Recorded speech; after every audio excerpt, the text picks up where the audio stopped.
नमस्कार, VP concepts के YouTube channel पर आप सभी का हार्दिक स्वागत है। आज के इस वीडियो में हम 13 जुलाई 2021 के करंट अफेयर्स को कवर करेंगे। करंट अफेयर्स को कवर करने से पहले हम रोज एक मोटिवेशनल सुविचार डिस्कस करते हैं और आज का मोटिवेशनल सुविचार है, जिस मेहनत से तू आज भाग रहा है वही कल तुझे सफलता दिलाएगी। झोंक दे खुद को इस आग में, यही आग तुझे हीरा बनाएगी। तो कहने का मतलब है कि अगर हम सूरज की तरह चमकना चाहते हैं तो हमें पहले सूरज की तरह ढलना पड़ेगा और उसी के बाद हमको हमारी सफलता मिलेगी। सफलता के लिए हमको निरंतर मेहनत करते रहना होगा और निरंतर मेहनत करते रहने के बाद जो भी हमारे लाइफ में जो संघर्ष आते हैं, जो कठिनाई आती है, उनका हमको एक तूफान की तरह हमको सामना करना पड़ेगा और उसके बाद हम लाइफ में कुछ चीज़ें अचीव करेंगे। तो इसी मोटिवेशन के साथ हम आज का वीडियो शुरू करते हैं। डेली करंट अफेयर्स बाय योगी, डेली सुपर 10 एमसीक्यूज डिस्कस करता हूं मैं आपके साथ और इन एमसीक्यूज में मैं आपसे डिटेल से टॉपिक्स के बारे में रैशनल तरीके से और बुलेट पॉइंट्स के माध्यम से हर टॉपिक को एक डेप्थ में कवर करने की कोशिश करता हूं। तो देखते हैं आज का पहला क्वेश्चन, विश्व जनसंख्या दिवस कब मनाया जाता है? तो इसका सही आंसर रहेगा ऑप्शन नंबर सी, 11 जुलाई। 11 जुलाई को विश्व जनसंख्या दिवस मनाया जाता है और आज के जो वर्तमान परिप्रेक्ष्य में देखा जाए तो जो जनसंख्या है वो हमारे प्राकृतिक संसाधनों पर एक बहुत बड़ा बोझ बन रहा है और जिससे विभिन्न राष्ट्रों का और विश्व का एक डेवलपमेंट है वो कहीं ना कहीं रुकता नजर आ रहा है।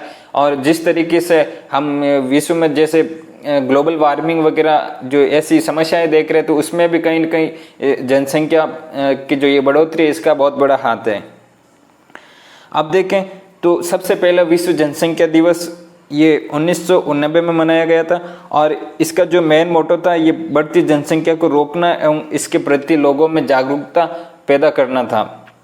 और जो 2021 की जो विश्व जनसंख्या दिवस की जो थीम रखी गई है वो यह है कि अधिकार और विकल्प उत्तर है। चाहे बेबी बूम हो या बस्ट प्रजनन दर में बदलाव का समाधान, सभी लोगों के प्रजनन, स्वास्थ्य और अधिकारों को प्राथमिकता देना है।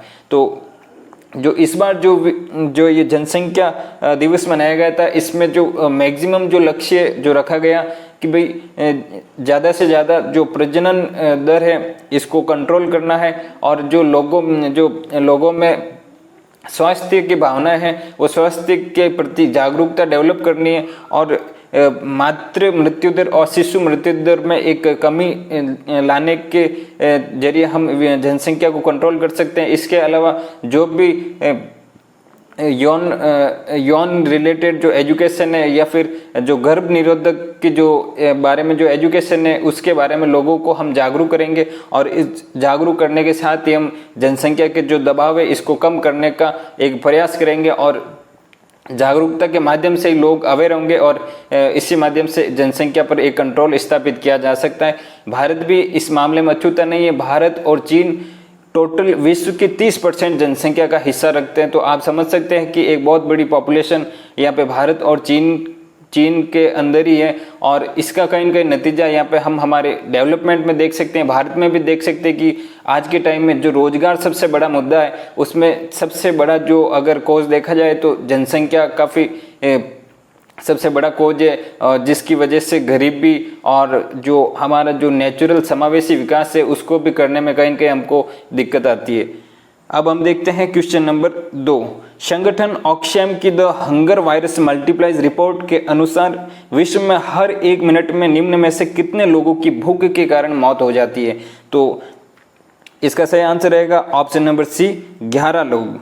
विश्व में 11 लोग आज के इतने डेवलपमेंट युग के समय में भी 11 लोग प्रति मिनट भूख की वजह से मर जाते हैं। तो ये एक मानवता के लिए बहुत बड़ा हम कलंक समझ सकते हैं कि इतने संसाधन होने के बावजूद भी अगर कोई इंसान आपके पड़ोस में भूखा सो रहा है तो ये एक बहुत बड़ी बात है। और हम ये देखें तो पिछले जो इस तरीके के जो अकाल वाला जो एक स्थिति है इससे पिछले 2020 में 6 गुना वृद्धि हुई है। तो ये एक बहुत बड़ी चिंता का विषय है। और मैं आपको बता दूं कि हर मिनट अगर कोरोना की अगर विश्व में मृत्यु की दर को अगर देखा जाए तो हर मिनट में 7 व्यक्ति कोरोना की वजह से मरते हैं, लेकिन भूख की वजह से 11 व्यक्ति मरते हैं। तो ये एक बहुत बड़ी चिंता का विषय है।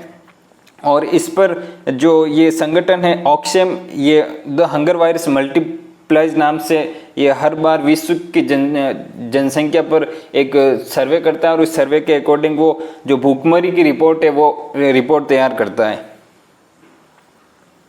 अब हम देखते हैं क्वेश्चन नंबर 3, किस ई कॉमर्स कंपनी ने प्लास्टिक पैकेजिंग को समाप्त कर दिया है? तो इसका सही आंसर रहेगा ऑप्शन नंबर ए, फ्लिपकार्ट।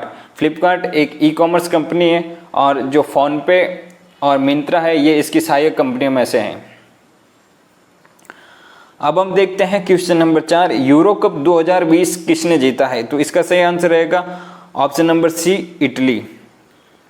हाल ही में 2 बहुत बड़े कप जो फुटबॉल के से संबंधित है, यूरो कप और अमेरिकन कोपा, तो इन दोनों के बीच में मैं आपको एक बेसिक सा जो डिफरेंस है वो बता दूं। जो यूरो कप होते हैं उसमें यूरोप वाले कंट्रीज शामिल होते हैं और जो अमेरिकन कोपा कप होता है उसमें अमेरिका वाले जो महाद्वीप है वहाँ के जो देश होते हैं वो शामिल होते हैं। आप यहाँ पे ये लोगो देख सकते हैं यूरो कप 2021 का, जहाँ पे इटली विजेता बना। इटली ने इंग्लैंड को हराया और इंग्लैंड 1966 में लास्ट बार यूरो कप जीता था और इटली 2000 और 2012 में फाइनल में आके हार गया था।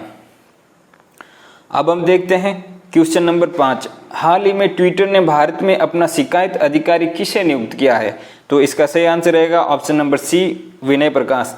इस टाइप के क्वेश्चन आपको आने वाले एग्जामों में देखने को मिल सकते हैं, क्योंकि ये हम काफ़ी टाइम से अगर देखा जाए तो 3 से 4 महीने हो गए ट्विटर और भारत सरकार के बीच में एक बहुत बड़ा मतभेद और एक तरीके से हम देख सकते हैं कि एक वार टाइप चल रहा है जिसमें ट्विटर भी मनमानी कर रहा है और भारत सरकार ने जो भारत सरकार के जो नए आईटी रूल है उसको वो फॉलो करने में मनमानी कर रहा है।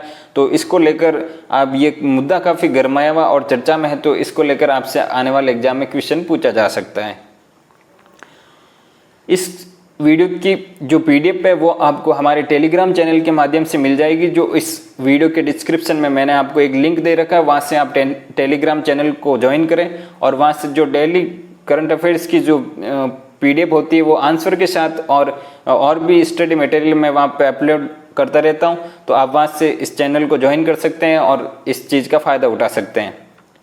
अब हम देखते हैं क्वेश्चन नंबर 6, प्रेगनेंसी बाइबल किताब किसने लिखी है? तो इसका सही आंसर रहेगा ऑप्शन नंबर 1, करीना कपूर। करीना कपूर ने हाल ही में प्रेगनेंसी बाइबल किताब लिखी है और इसमें इस किताब को इन्होंने अपना तीसरा बच्चा कहा है और प्रेगनेंसी के दौरान जो स्वास्थ्य से रिलेटेड जो भी अनुभव थे उस अनुभव को यहाँ पे इस किताब के अंदर शेयर किया गया है। अब हम देखते हैं क्वेश्चन नंबर 7, भारत के पहले निजी एलएनजी सुविधा संयंत्र का उद्घाटन किसने किया है? तो इसका सही आंसर रहेगा option number A, Nitin Gadkari. जो लिक्विफाइड नेचुरल गैस होती है इसको हम एलएनजी कहते हैं। अब हम इसके बारे में बुलेट पॉइंट्स के माध्यम से डिस्कस करेंगे।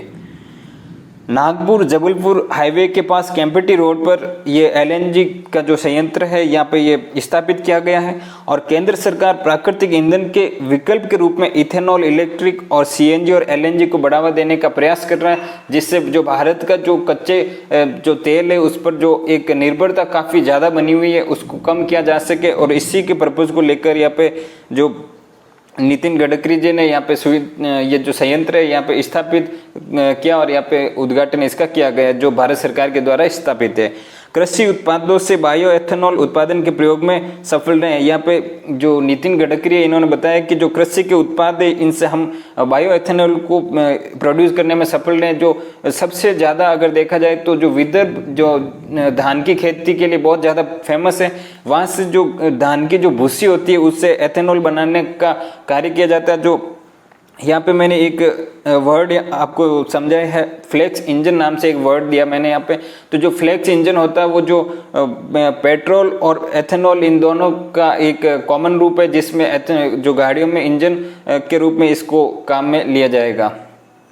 अब हम देखते हैं क्वेश्चन नंबर 9, हाल ही में कौन सा देश भारत का चौथा सबसे बड़ा कच्चा तेल आपूर्तिकर्ता बना है? तो इसका सही आंसर रहेगा option number C, America. Bharat का सबसे बड़ा कच्चा तेल आपूर्तिकर्ता अमेरिका बना है। इराक पहले नंबर पर है, सऊदी अरब तीसरे नंबर पर है। अगर बात करें 2020 में तो भारत में 2020 में अमेरिका से 10.7 मिलियन टन कच्चे तेल का आयात किया, जो कि भारत का जो टोटल कच्चे तेल का आयात है उसका 5% है। और भारत ने 2020 में 204 टन का आयात किया था। और ये भारत के जो अर्थव्यवस्था पर एक बहुत बड़ा खर्चा और एक अपन भार समझ सकते हैं, क्योंकि जब कोई भी देश किसी प्रकार की वस्तुओं को, चीज़ों को ज़्यादा आयात करता है तो वो उसके लिए सही नहीं होता है। जब देश किसी चीज़ों को मार्केट में निर्यात करता है, अन्य देशों को सप्लाई करता है, तो उससे आर्थिक गतिविधियों में उसको बहुत बड़ा फायदा होता है। अगर इराक से बात करें तो 47 मिलियन टन भारत इराक से कच्चे तेल का आयात करता है, और सऊदी अरब से भारत 38 मिलियन टन आयात करता है। चीन 2020 का सबसे बड़ा दुनिया का तेल आयातक देश रहा था, और 557 मिलियन टन चीन ने पूरे अन्य जो भी कंट्रीज है वहाँ से आयात किया था। भारत कच्चे तेल आयात में पश्चिमी एशियाई की 64% हिस्सेदारी है। यानी भारत जो कच्चे तेल आयात करता है उसमें पश्चिमी जो एशियाई देश होते हैं इनकी 64% हिस्सेदारी है। अब हम बात करते हैं आज के लास्ट क्वेश्चन, कोपा अमेरिका 2021 किसने जीता है? तो इसका सही आंसर रहेगा option number B, Argentina. Argentina के जो कैप्टन है वो लियोनेल मेसी है।